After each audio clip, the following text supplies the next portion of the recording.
안녕하세요. 말씀 묵상 리바이벌입니다. 오늘 함께 묵상하실 본문은 누가복음 15장 11절에서 24절입니다. 우리 함께 봉독하겠습니다. 또 이르시되 어떤 사람에게 두 아들이 있는데 그 둘째가 그 아버지에게 말하되 아버지여 재산 중에서 내게 돌아올 분깃을 내게 주소서 하는지라.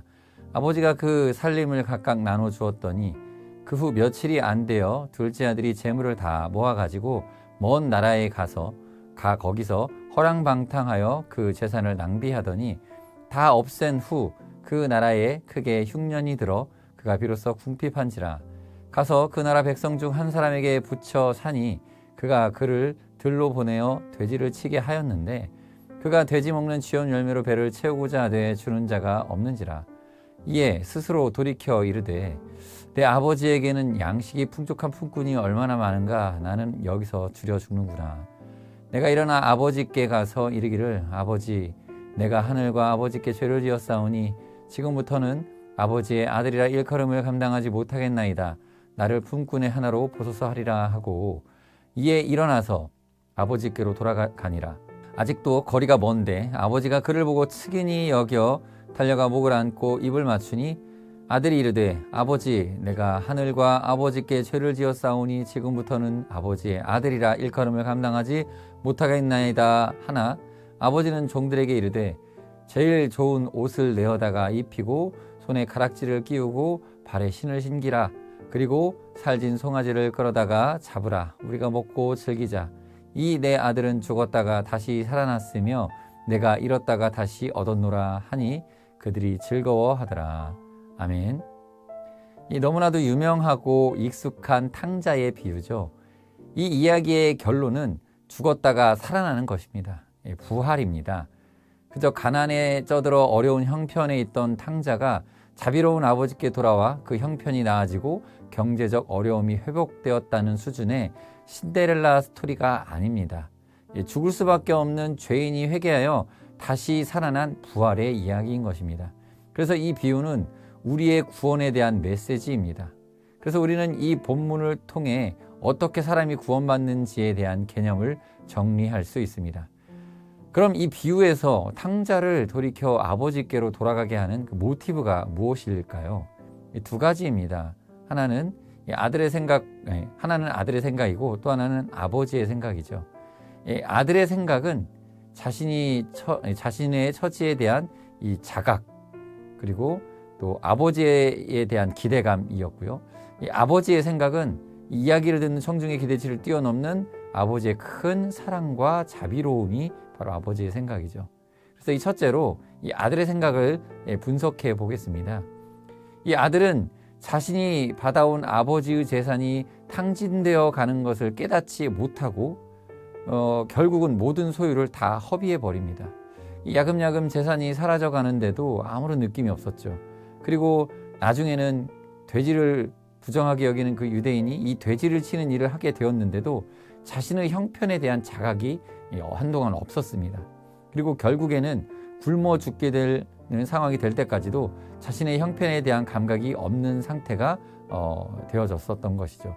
그런데 여기서 기적이 일어납니다. 무엇이 기적입니까?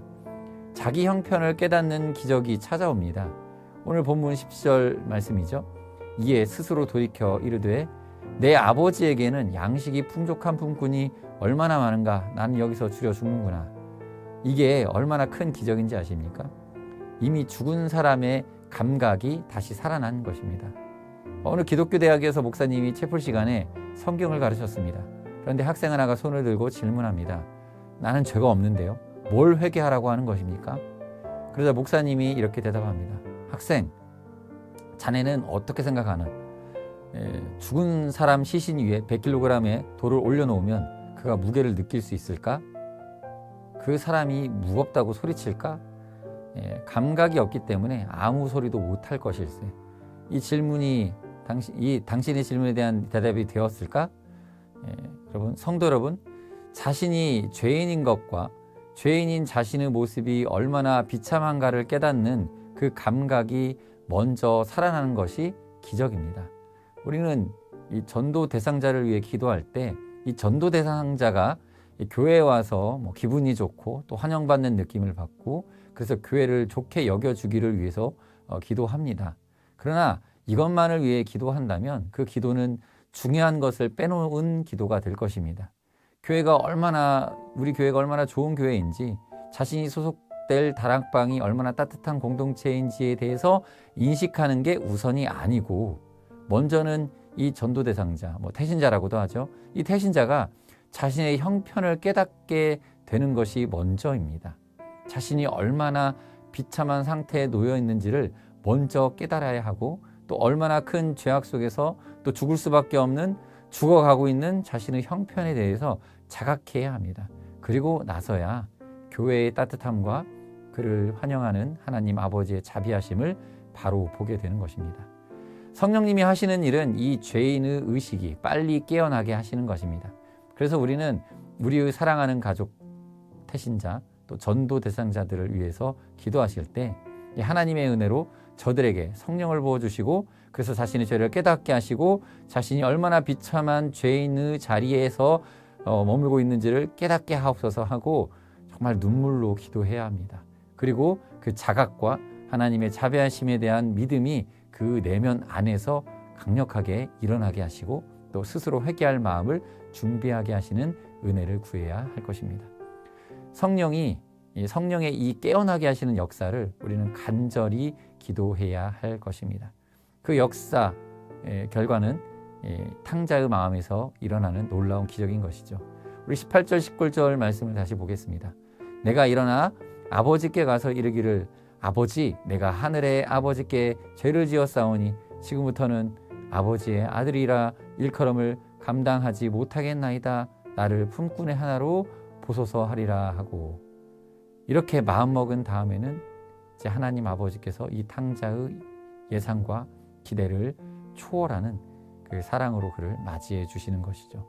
그리고 중요한 것은 그 은혜를 누리고 있다는 것을 이미 살아서 감각할 수 있는 우리는 이 은혜를 계속 자각하며 살아가야 하겠습니다. 함께 기도하겠습니다. 하나님, 우리에게 생명을 주시고 민감하게 하시는 은혜를 구합니다. 죄는 우리의 영혼을 점점 잠식해 옵니다. 매일 회개가 반복되는 것이 때로는 귀찮게 느껴지거나, 또 회개할 것 없는 완벽함을 기대하지만, 그러나 또 기도의 자리에서 회개하게 하시는 성령의 역사가 오히려 우리에게 생명을 주시는 은혜임을 깨닫게 하여 주시옵소서. 오늘도 말씀이 필요하고 내일도 말씀이 필요하며 매일 회개와 간구가 필요한 저희들입니다.